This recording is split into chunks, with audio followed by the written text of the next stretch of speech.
Now let's talk about the most important part of the whole deal. The reason that you guys are all here is we have something unique inside the plan. We've got the Limu experience, all right?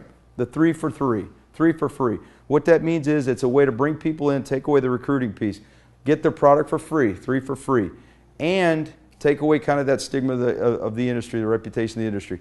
Now, here's what's more important. Inside any comp plan, behavior is the most important piece. So as you guys are all sitting here, some of you came out of a coded bonus system. I know we talked about that. Some of you have been in binary. Some of you have been in unilevel comp plans. The problem with the attrition rate in the industry is what I'm getting ready to show you. If you forget everything else you've learned today, remember the history of the company and what I'm going to show you in the next 5 minutes. It is the key to the success and what's happening in our business. Very simple. Behavior. If I'm in a unilevel compensation plan, and this is me, unilevel comp plans pay to a certain depth, and then you outrun the comp plan and you don't get paid any more money or a lot less money. And so leaders, the behavior of a leader is to do what? Build wide. Sponsor lots of people. Lots of people. Why?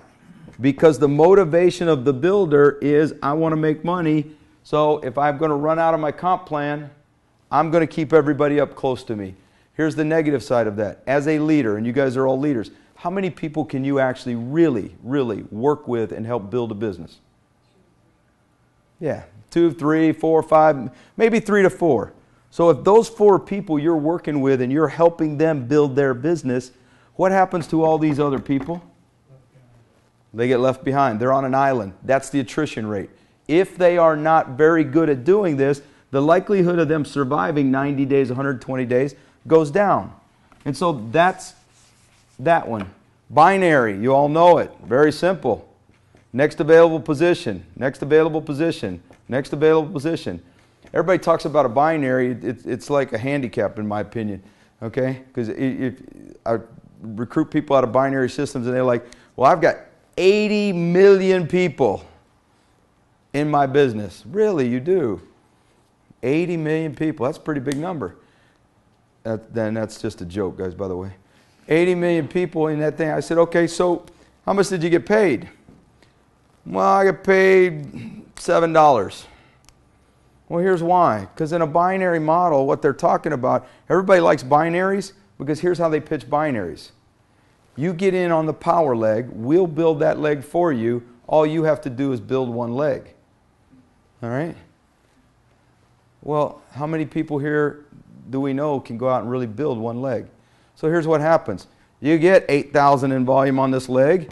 You got to build this leg. You get 1,000 on that. You're getting paid 10% of the lesser leg. It's to me, here's the thing. I talk about binaries. It's like me getting paid for, because I've still got to build, train, work with both legs, right? So it's like me getting paid for 10%. I'm getting paid 10% of 100% of my efforts. That's what a binary is.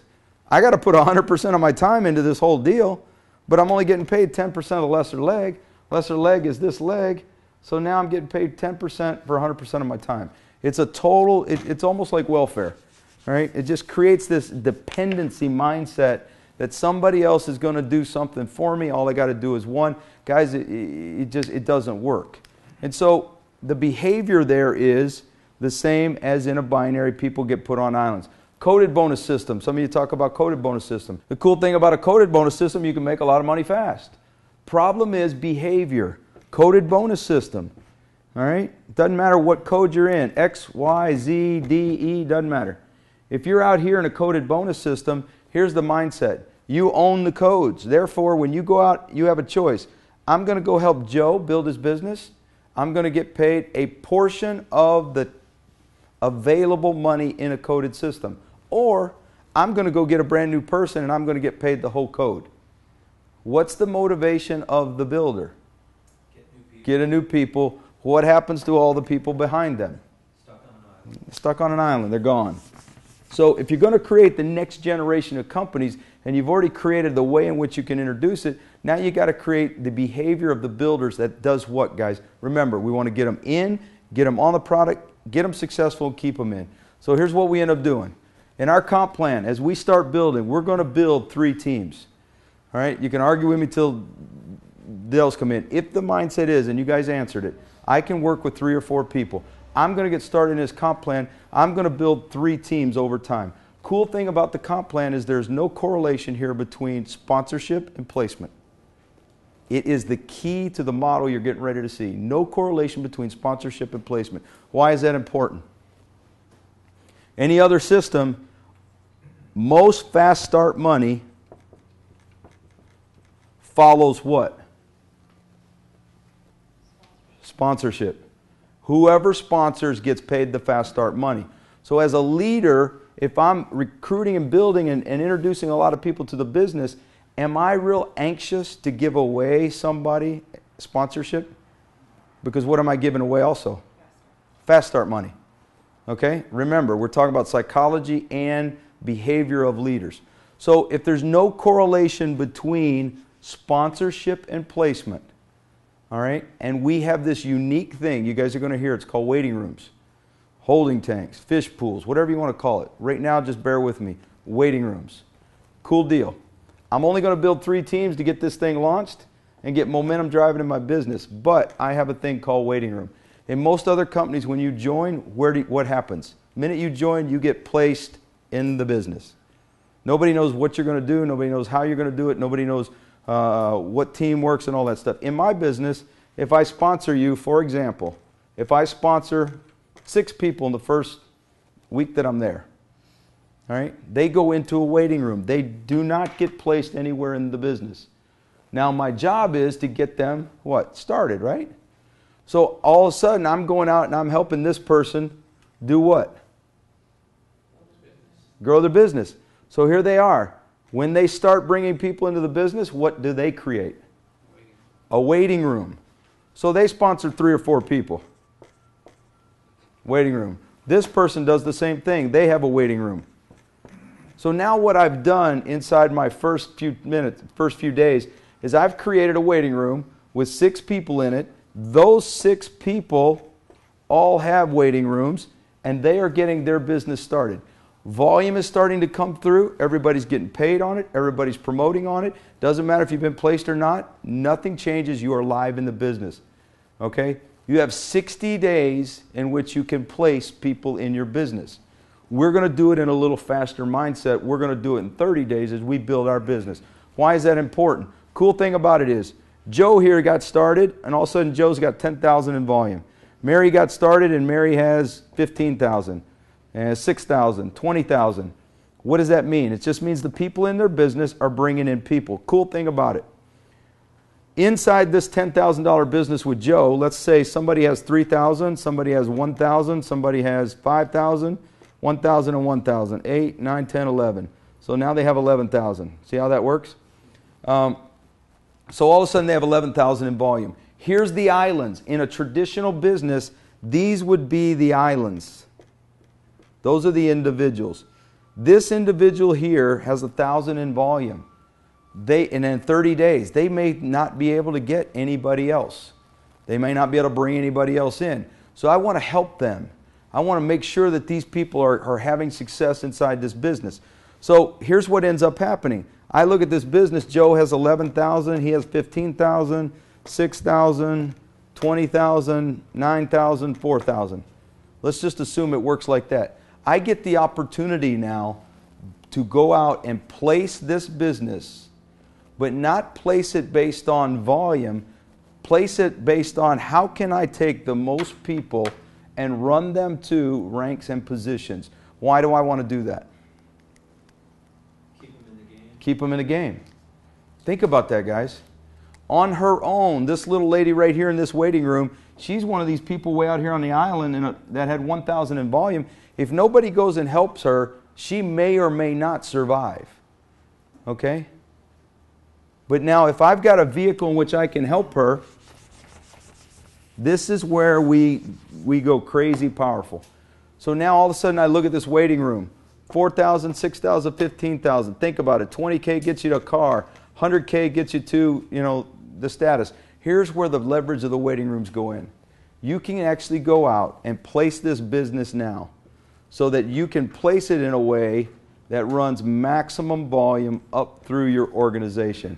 So I place this person at 4K right here. And remember, that 4K waiting room has a bunch of people in it. I then place the 9K. I then place the 6K.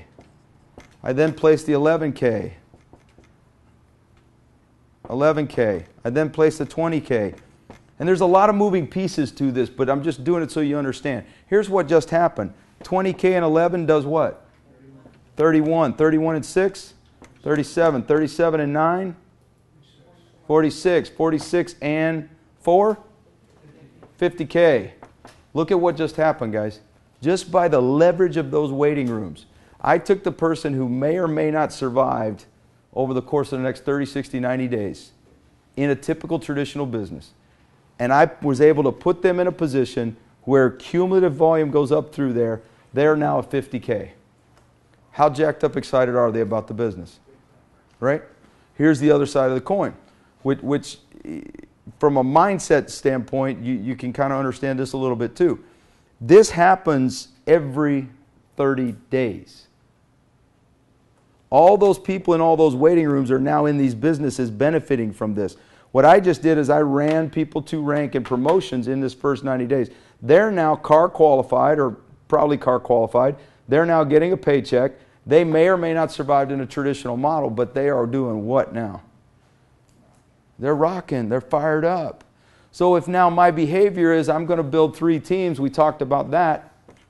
3 teams. Once those 3 teams are established, this is the cool thing about the model. Those 3 teams are established. The next month, I have my waiting room. I'm sponsoring 4 or 5 new people. Where do those 4 or 5 new people go? In depth. In depth underneath those. Why can I get away with that? Placement, sponsorship, no correlation. What we wanted to do is we wanted to drive the behavior of the leader to go down and do one thing and one thing only. What is that? Build and promote. Help build and promote. And if you can't compensate them for doing that, so I could take Mary here and I could place Mary down in depth at level 9. That's my level 1. Mary is still personally sponsored by me. Mary is happy to go in depth. Why? Because she's still personally sponsored by me. I'm happy to place her in depth because I own the sponsorship. I get paid all the fast start money. Cool thing about the organization, we run the cumulative volume up through the organization. Helps everybody else promote to pin level and all that good stuff. Everybody kind of understand how that happens? We get to do that every 30 days. So now if you think about that model, here we are, we've got 3 teams. Why do we use 3 teams? Because it just sounds better than the other thing. Waiting room, this organization's filled out, whatever it looks like when it's done. You guys know the story. The drill kind of gets all built up all over here. Here's the cool thing about it. Everybody, every single month is doing what? They're filling up a waiting room. So now, think about the massive leverage you have as all these waiting rooms are getting filled up. People are sponsoring, and it may not be massive amounts in each waiting room, but if you've got 2 or 3 or 4 people in each one of these waiting rooms, and now you can go down in your organization. Here's what a leader wants to do. A leader wants to drive momentum, so here's what I'm doing now. All of a sudden, I've got 5 or 6 people in my waiting room. This person's $10,000 in volume. I'm going to go down into my leaders and say, listen, leaders, here's a cool thing. I've got $10,000 in volume that I'm going to place somewhere in this business. Okay? In order to do it, we're going to contest that volume out. What does that mean? In a contest, here's the difference. In most comp plans, people talk about, I'm going to place or give you people. How many of you have ever heard that? Yeah, comp plan, your leader promise, I'm going to give you people. Okay, they don't give you anything. All right, and if they do, you're just creating charity.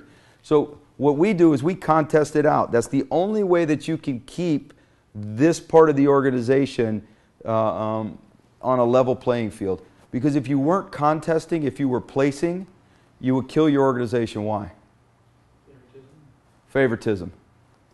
Cliques are going to form. People are going to think they're being favoritism.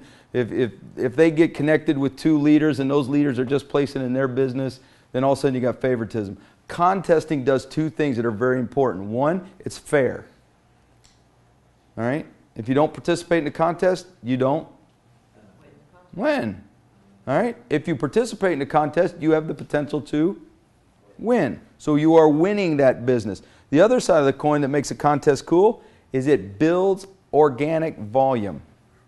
Here's the cool thing about a contest. Even if you didn't win, let's say that you're one of these three teams. Even if you didn't win, and my contest was real simple. I said, the team that gets the most new Fast Start $4.99 packages in the next 3 days wins the contest, and I'm going to place that volume underneath them. Okay? Think about that. So here's three leaders. What are they going to go do? They're going to go generate volume, trying to win the contest. Even if they don't win the contest gets won over here and I place the 10K here, what happened to their business? They still won. They still win. Why? They gain volume. They gain volume. They gain volume. So you're contesting it out, you make it fun, you make it about building, and all of a sudden it's a win-win scenario.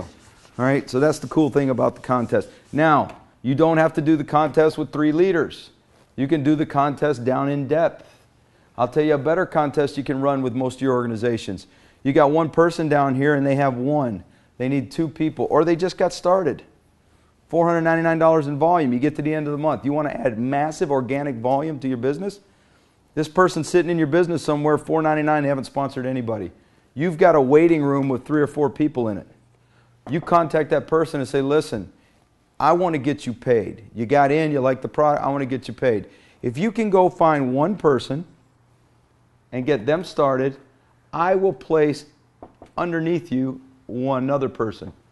Well, why is that a win for you? They're going out and grabbing a person. You organically grew your business by one person, whether you may or may not have if you had left them on their own. You placed in depth a person that you were going to place anyway, and you helped promote somebody. It is an absolute win-win to everybody. Think about it this way. If you could do that inside your organization, let's say you had an organization of 1,000 people, and you could add one person to that organization in each one of those positions in the last 3 days of the month.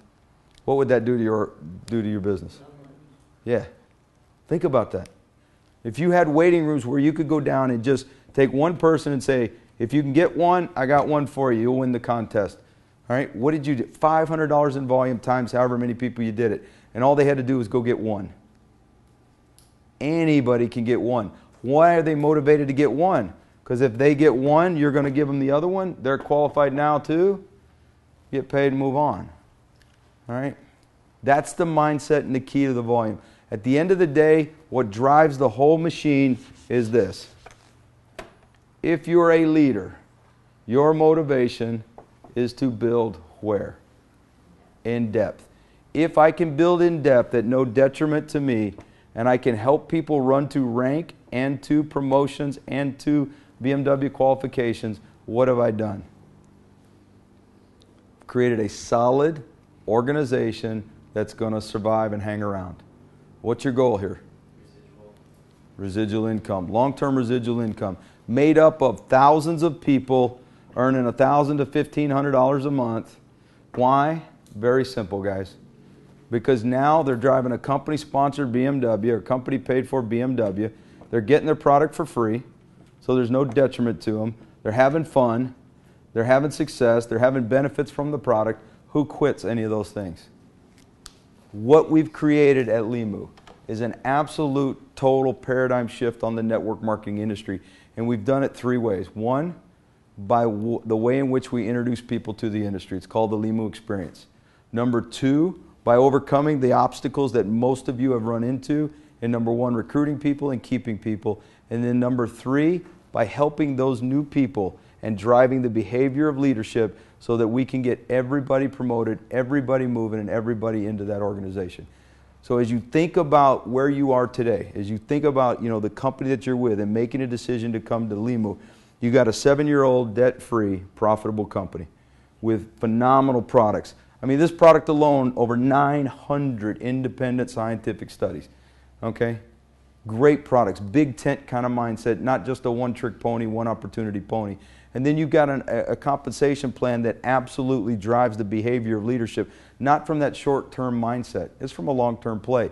My motivation is to get as many 100Ks in this organization as I can. The company compensates me to do what? To do that. Company compensates me to do that. My whole goal coming into the industry was I don't want to be a network marketer. I want to be a part of a company that creates a paradigm shift in the industry and be there first. And be there first. So what you're seeing, guys, is a paradigm shift in the industry. We appreciate you taking the time to come look at us, grab some samples, some information if we can do anything, and let's get you started. All right, guys, thanks.